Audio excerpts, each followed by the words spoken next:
Nagsasawa ka na ba sa tunog sa tuwing nakaka-receive ka ng message sa Messenger? Kung isa ka sa nagsasawa na sa ringtone ng iyong Messenger, alam mo ba na pwede natin palitan ng ating ringtone para hindi pa ulit-ulit ang narinig mo sa tuwing may natatanggap ka ng message sa Messenger? Kung gusto mong malaman kung paano magpalit ng ringtone sa Messenger, panoorin mo ang video na to. Una, punta tayo ng Messenger apps. Ayan, once na Facebook na tayo, dito sa may upper right side, mo itatlong linya, pinutin lang to. Then, pinutin itong gear icon or settings. Then, scroll up. Pinutin itong notifications and sounds.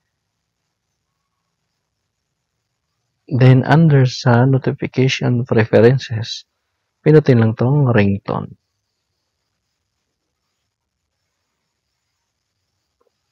Then, pinutin lang tong sound.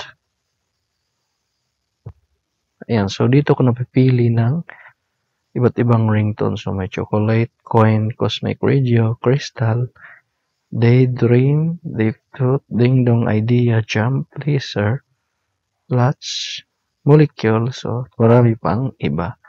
So hindi ko lang maipaparinig sa inyo kasi naka-screen record tayo. So kayo nang bahala kung anong ringtone yung gusto nyong ilagay sa inyong Messenger apps.